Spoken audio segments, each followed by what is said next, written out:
Take the beat to the street.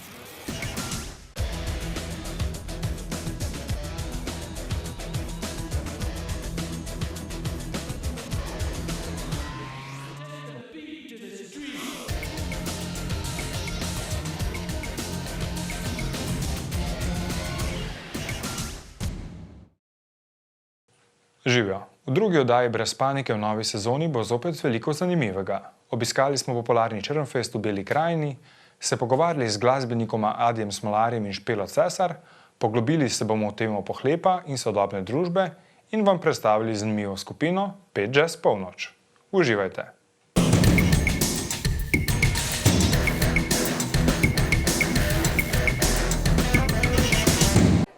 Festival dobre glasbe, hrane, gledališča, smeha in otroškega rajanja se je zopet vrnil v središče Črnomlja.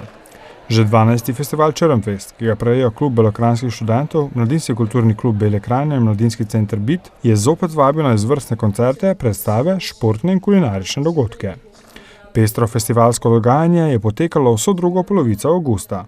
Med drugim je bila v Črnomaljskem kulturnem domu na ogled ena najbolj priljubljenih standah predstav pri nas, Brade. Upam, da je smešno, ne? Mislim, folk hodi, zdaj smo skoraj, da smo blizu 100, ne vem, fajn je, mislim, imamo fajn publike, se imamo fajn, mislim, da posod uživajo in to je to. Samo da zato smo lepi. To je ta glavni razlog, ker smo pač tako estetski, ne, da lahko bi stali uro pa polno odru in ljudje bi hodili na zgled, bi se rekli, te ljudje so pa estetski. Kljub številnim ponovitvam, fantje ohranjajo isti zagon, kot so ga prikazali na premieri. Pričakujemo, da je vsak prvič, ne, ker pride, mogoče pride kdo drugič ali pa tretjič, ker mu je to hudo, ampak ne vem, vsaka publika je drugačna, vsak plec je nov, zdaj pač imamo, ne vem, svoje domač oder v City teatru, kjer ponavljamo dostikrat predstavo, ampak to je tudi neka svoja energija, itak vidiš, da ko prideš gor na oder in začneš in vidiš, kako se ljudje odzivajo, jim daš svoje vse, ne, tudi da, če se bi mogoče še prej majčkan bolj nizko z energijo, ko slišiš prvi aplavz, prvi smeh te ponese in pol si dober. Ali bo ta zgodba dobila tudi svoje nadaljevanje? Ja, najbrž da. Mislim, zdajle trenutno smo bolj kot ne v tem zdajle, kaj delamo, ampak pol pa najbrž da ja. Tako da ja, 2021, 2022, 2025, 2029, kdo ve kdaj, ampak ja, Brade 2 definitivno. Če ne prej, ko je naši otroci imeli Brade. Ja. Črnfest, ki ga spremlja slogan Dober za vse, je tudi tokrat poskrbel za vse okuse. Črnfest je nekako že postal obvezni del poletja, no, če ni Črnfesta, ni nekako zaključka poletja. Letos še posebej, ker smo naredili svojo Črnfest pivo in hamburgere in pa smo še malo bolj, bi rekla, nahajpali vse skupaj, da so res uživajo v Črnfestu in radi pride na dogodke in to je nam itak največja pohvala in veselje, da so dogodki obiskani. Čeprav se bolj redko primeri, da različna mladinska društva tvorno in uspešno sodelujo, se pri Črnfestu udejanja ravno to. Se mi zdi, da je itak pomembno, da se mladinska društva med sabo povezujejo, zaradi tega, ker nas ni dosti v Beli krajini in se mi zdi, da tam, kjer smo šibki, v bistvu moramo najti neke druge. Naprimer, KBŠ nima opreme za zvok, nima toliko znanja na področju scenografije, zato takrat priskoči MKK z svojo opremo, svojo gostinsko tudi ponudbo. Povezujejo se tudi z različnimi lokalnimi zavodi, da je program še toliko bolj pester. Skupaj tako naredijo veliko za domači kraj. Za Črnfest in tudi nasploh kot za klub belokranjskih študentov imamo kar dobro podporo, predvsem pri občini Črnomelj nas skozi podpirajo pri naših projektih, tudi lokalni podjetniki in pa druge organizacije stopijo skupaj z nami in da lahko ustvarjamo pač tako dobro, kvalitetno vsebino, kot jo da. Je pa seveda še vedno dosti nekega manevrskega prostora in stvari, ki bi se jih dalo izboljšati glede samega sodelovanja z lokalno skupnostjo. Ker sloni organizacija tako velikega festivala skoraj izključno na prostovoljni bazi, si mladi še toliko bolj zaslužijo pozornost. Tudi letošnji program je bil zelo zanimiv. V letošnjem programu bi mogoče izpostavila Siljente. To je bil njihov prvi koncert v Sloveniji, zato smo na to mogoče še najbolj ponosni. Pa tudi Vojkove, splitski reper, je kar senzacija na sceni v zadnjem letu, tako da njega smo tudi pripeljali v majhen Črnomelj. Želimo si še v prihodnjih letih, da bi Črnomaljci, v bistvu Belokranjci, Črnfest še bolj vzeli za svojega, še bolj komaj čakali na Črnfest, da bi bil to res en tak lokalni dogodek, na katerega bi vsi skupaj komaj čakali in ga skupaj nekako nadgrajevali.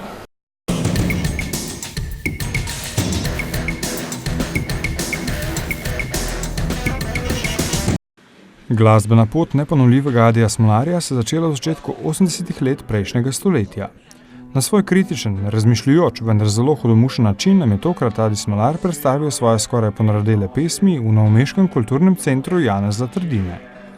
Adi velja za enega izmed najizvirnejših, najplodnejših in najpopularnejših kantavtorjev pri nas. Svoje poslušalce je razveselil s kar 14 samostojnimi albumi. Poslušalci se na njegove pesmi radi obrnejo predvsem v trenutkih, ko iščejo dobro voljo in pristno življenjsko energijo. Adi je več kot glasbenik. Eden najbolj vidnih kantavtorjev vseh časov pri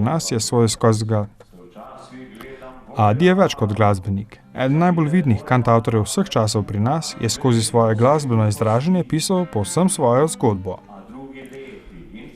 V eni izmed svojih pesmi pravi: "Se počasi daleč pride, se prav počasi spletejo vezi, dokler mi sonce ne zaide, iskal pot bom do ljudi." Letos od marca jaz pravzaprav nastopam, ker sem marca dopolnil 60 let in so vsi moji koncerti nekako v duhu tega praznovanja mojega 60. rojstnega dne. Tako da gre na koncertih ne za predstavitev nove plošče, ampak za pregled, za presek vsega tega, kar sem do zdaj naredil. Se pravi, od prvih plošč do zadnje plošče repertoar je zelo mešan, sproti se odločam, kaj bom zapel in je kot nek pregled, kaj sem jaz v teh letih, od leta 81 nastopam, kaj sem napisal in nekako dam s tem vpogled v svoj način razmišljanja, svoj način življenja in predvsem svoj način soočanja z tem, da doživiš eno tako lepo okroglo obletnico. Poslušalci se na njegove pesmi radi obrnejo predvsem v trenutkih, ko iščejo dobro voljo in pristno življenjsko energijo. Jaz sem velik pristaš pozitivnega načina razmišljanja. V svojih pesmih potolažim, razveseljujem, tudi svetujem in se mi zdi takšen način praznovanja pravzaprav najbolj primeren. Ko sem praznoval, sem ga praznoval zgolj doma v krogu svojih najdražjih.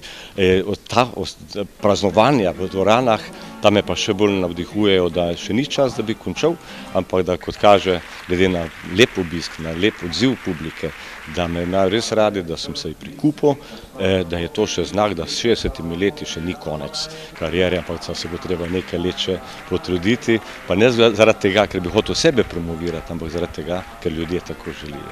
Adi je več kot glasbenik. Eden najbolj vidnih kantavtorjev vseh časov pri nas je skozi svoje glasbeno izražanje pisal povsem svojo zgodbo.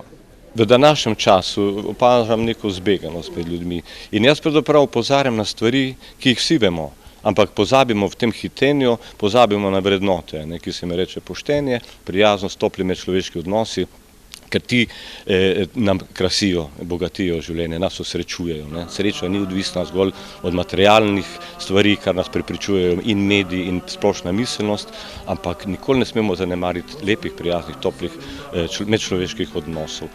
V eni izmed svojih pesmi pravi: "Se počasi daleč pride, se prav počasi spletejo vezi, dokler mi sonce ne zaide, iskal pot bom do ljudi." Velik pristaš sem tega, da delamo dobro drug drugemu, da izkoristimo življenje za to, da skupaj ustvarjamo lepe spomine in moji koncerti nekako, mislim, da uspem s temi nastopi oziroma s pesmimi ustvariti z ljudmi lepe spomine, ki nas bodo potem še dolgo greli, tudi v prihodnje. O tem je pa govoril sam Metropolij. Poslušajte, kaj je rekel.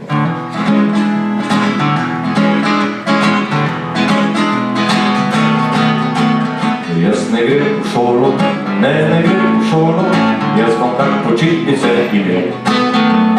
Jaz ne grem v šolo, nič več ne grem v šolo, nisem v šoli bi sedel. Jaz ne grem v šolo, ne grem v šolo, jaz bom kak počitnice imel. Jaz ne grem v šolo, nič več ne grem v šolo, nisem v šoli bi sedel. Ne daj mi šola bo, sem pameten zelo, vse že znam še bolje kot zapet. Vem, da je svet ploščat, da pušča je posmat in vem, da 3x4 je 10. Jaz ne grem v šolo, ne grem v šolo, jaz bom kak počitnice imel. Jaz ne grem v šolo, nič več ne grem v šolo, nisem v šoli bi sedel.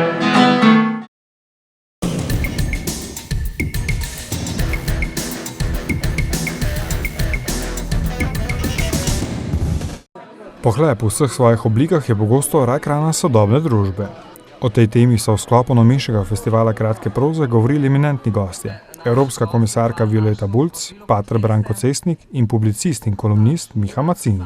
Vse analize in pa tudi naša doživljanja prostora in časa kažejo na to, da če je pohlep tisti, ki je prevladujoč, in to vidimo v tržnem gospodarstvu, se nažalost vse bolj postavlja kot temelj, začne razkrajati družbo, ker prihaja do prevelikih razlik v družbi in to neposredno vpliva na vsakega posameznika, če to hočemo ali nočemo. In tudi zelo lepo se pokaže, da tudi tisti, ki so del tega koncepta pohlepa in s tem seveda tudi zadovoljujejo neke svoje potrebe, slej ko prej se to reflektira tudi potem na njihovem zdravstvenem stanju. Če te pohlep prevzame, je to neka tekma za neko številko, a veš. In ta raziskava je tudi pokazala oni, a veš, pa se ljudje začnejo primerjati, in naredijo se neko skupino, a veš, pa se zdaj ti bogati primerjajo, pa ima 100 milijard, jaz imam pa sam 99, a veš, gre samo za primerjavo, se itak ne more tega denarja porabiti, gre za primerjavo in za neko bolečino, da je zaostal, da je ozadej zdaj, ker imajo drugi več, se pravi zavist pride še zraven. Pri upravljanju svojega poslanstva je Cestnik razvil tudi zanimivo geografijo pohlepa. Ne da bi grešnika razkrival. Italiji nekako so bolj v ospredju čutni grehi, vezani s spolnostjo, in bolj greš proti jugu Italije, več je tega, recimo, ne? Tudi pri ženskah. V Nemčiji zavist, imetje, stvari povezane z tem, da torej nekaj imaš, morda bi lahko rekel bolj pohlep, ne, tak. Medtem ko pa v Sloveniji je pa jeza. V Sloveniji se ljudje veliko spovedujejo jeze, to lahko zagotovo rečem. Žal je tako, da se pohlep le stežka pozdravi, ko nekoga docela prevzame. Pohlep je ena oblika nesreče, v bistvu človek ni srečen, kar naprej je nesrečen, kar naprej mora nekaj imeti, kar naprej mora imeti več, da je srečen in tega ni nikoli konec. In tudi reklame, princip teh reklam je zelo preprost. Nisi srečen, dokler ne kupiš našega proizvoda, ne? Ko ga boš imel, boš pa srečen. To je zelo preprost mehanizem in non-stop živeti v občutku nesreče ali pa da ti nekaj manjka, da bi lahko imel več. To ni luštno, to predvidevam, da ti ljudje dejansko zbolijo, zlasti tiste, ki se popolnoma prepustijo temu pohlepu.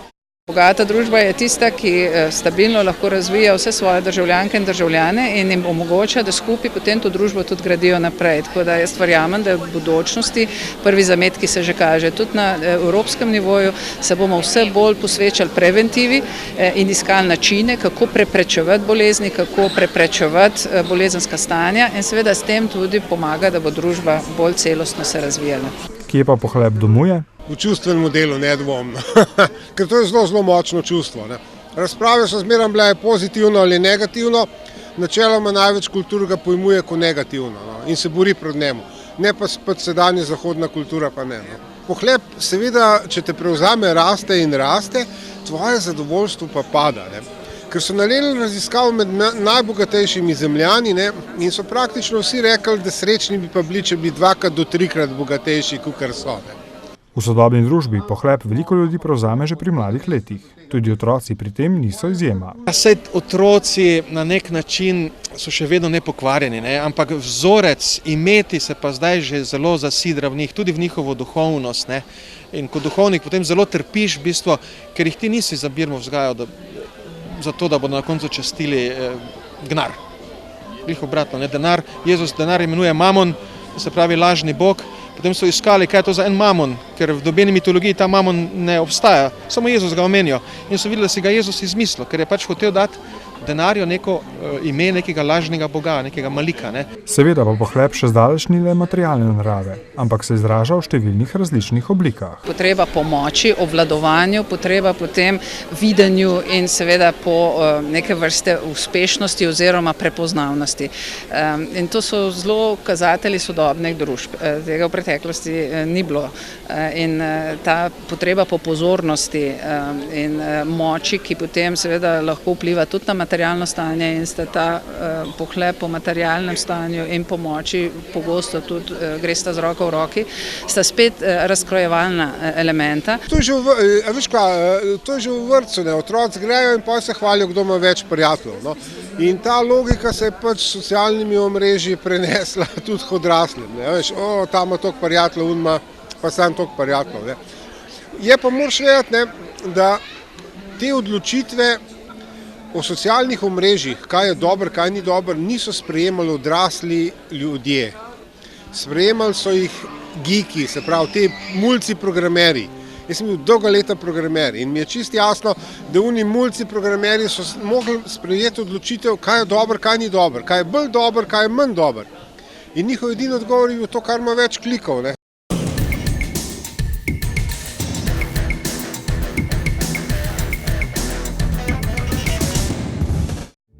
Mlada novomeška glasbenica Špela Cesar se predstavlja z drugim singlom Ostani, ki je nastal v sodelovanju z ustvarjalnim poljem za glasbeno udejstvovanje Inja.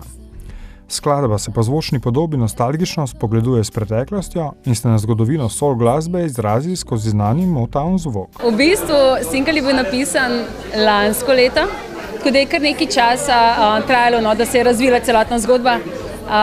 Ampak ja, se mi zdi, da vse rabi svoj čas, da dozori, kakorkoli. Tako da ja, se mi zdi, da je ravno pravi čas za to pesem Ostani. Jaz to pojem predvsem poletju. Ostani poletje. Špela Cesar je že s prvim singlom za hip osvojila marsikatero, še tako muhasto poslušalstvo.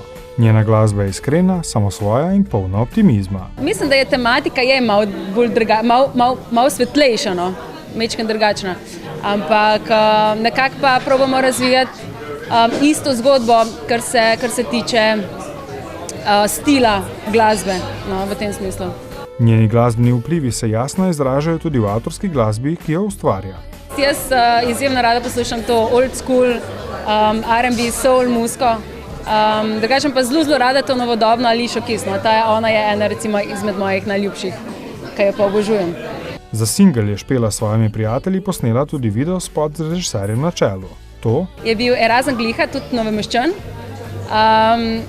Snemali smo pa v bistvu na prenovljenem glavnem trgu v Novem mestu in je zelo fajn, ful lep, vroč dan smo imeli, tako da je bilo ful prijetno, no. Vse svetlo, tako da ful fajn. Že čez nekaj tednov bo naša sogovornica nastopila na večjem koncertu vseh najbolj vidnih imen novomeške glasbene scene, ki nosi ime v petek zvečer. To je pa noro, ne, tako prav, res se počutim tako pomembno v nekem smislu, ja, kakorkoli. Ampak tako zelo fajn občutek je, no, ko vem, da sem delila oder z imeni, ki so res fajn, no, ki so res nekaj naredili za slovensko glasbo, pa ki jih v bistvu še vsi poslušamo. Že prej smo jih vsi poslušali in še zdaj. In tako da je res fajn občutek, no, da bom lahko del te zgodbe, no, tudi z njimi, konec koncev. Vedno pogosteje pa nastopa s bratom Jožetom, ki je tudi glasbenik in se giblje bolj v džezovskih vodah. V bistvu je najina kombinacija ratala čistko spontano in čistko iz priložnosti, no, v bistvu. Vem, da smo lani na predstavitvi prvega singla sva prvič skupaj igrala, tako da no, takrat naprej se pa ful prepletava, no, tako da ga vedno pokoristim za kakšne take zadeve. Zanjo je zelo pomembno, da se širši slovenski glasbeni javnosti predstavlja z avtorsko glasbo. V bistvu sem začela s priredbami bolj in pol nekako se je razvilo tako, da si želim nekaj svojega ustvarjati in to je res bila čisto ena taka zelo spontana odločitev ali pa spontana dejavnost, kakorkoli, da sem začela svojo glasbo ustvarjati. Zelo rada sem ustvarjala nove melodije na kitari in s tem tudi pol vokalne linije čez in pol se je nekako začelo s temi besedili v to in evo, smo nekaj naredili. Ne. Njeni cilji pa so? Čim več igrati sploh na teh, sploh solo, no, s kitaro pa z vokalom, se pač pokazati publiki, občinstvu. Mogoče kasneje pa tudi z bendom, kakšnim, tako.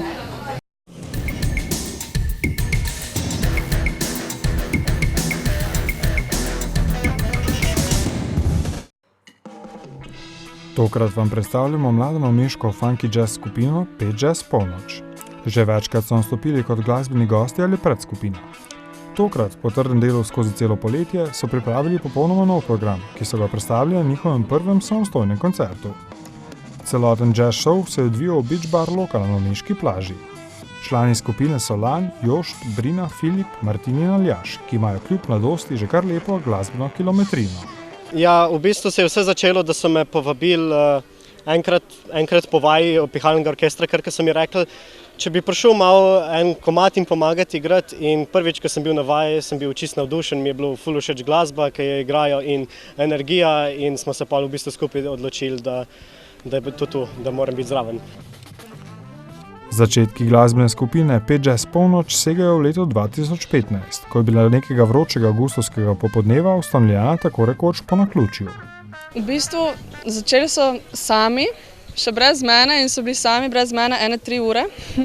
Imeli so prvo vajo tam v domu tega pihalnega orkestra in potem sem jaz prišla tja vaditi, nič hudega sluteč in pač sem končala v bendu. Tako da še pa sem od tam naprej. No. Kmalu so se med njimi stkale močne prijateljske vezi. Mi vsi igramo v pihalnem orkestra Krka, tako da če ne drugega smo se tam poznali. Mislim, jaz sem že posamezne ljudi poznal iz prej in smo pol v bistvu kako bi rekel, drugič kliknili skupaj in skupaj je nastalo nekaj res lepega. Ne? Igrajo zabavno glasbo, večinoma podzvrsti jazza. Vsi člani benda se tudi glasbeno izobražujejo.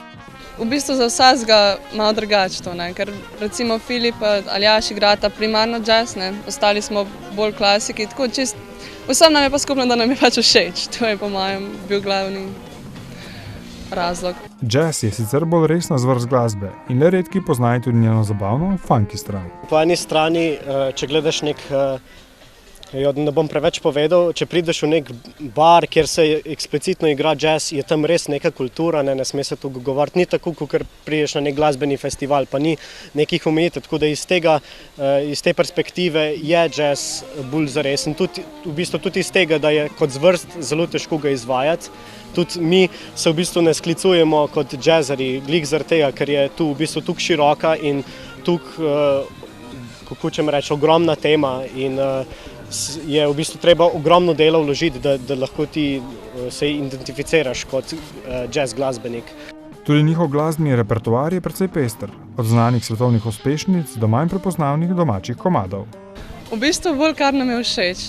Kar nas inspirira ta trenutek. Načeloma nekdo pošlje nekaj v našo skupino in reče, dajmo tu igrati fantje in potem se napiše priredba, pa gre. To pišete sami priredbo? V bistvu smo dolgo časa iskali priredbe po internetu, ampak smo letošnje leto si zadali, da bomo mi začeli nekaj svojega, če ne drugega, da bo priredba naša, da bo eksplicitno za nas, da bo v bistvu naša esenca, naša duša zraven. In v bistvu ta koncert naj bi prikazoval to neko novo stran, ki smo jo obrnili v naši zgodbi. In upam, da bo dobro izpalo. Imamo tudi 2 avtorska komada, tako da upam, da bo ljudem všeč. Na novomeški plaži so imeli fantje in dekle svoj prvi samostojni špil in razumljivo je bila to za njih izkušnja, ki je ne bodo zlepa pozabili. V bistvu kar super, ker smo se precej več pripravljali kot za druge špile, ker ta je pač čist naš.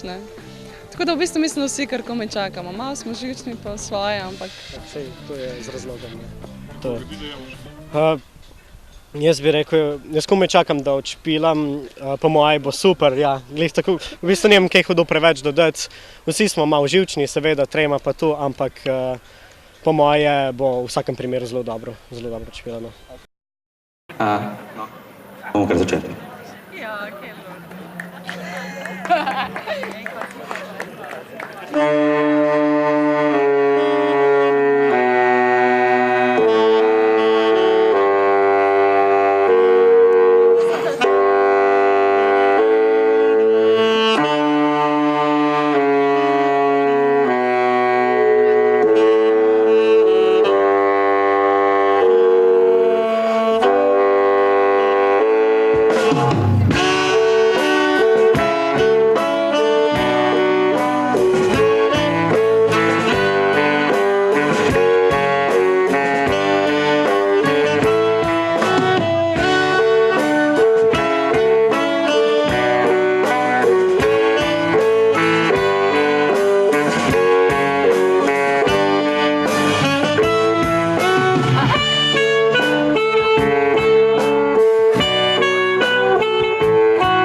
Prispevki za novo oddajo Brez panike že pridno nastajajo.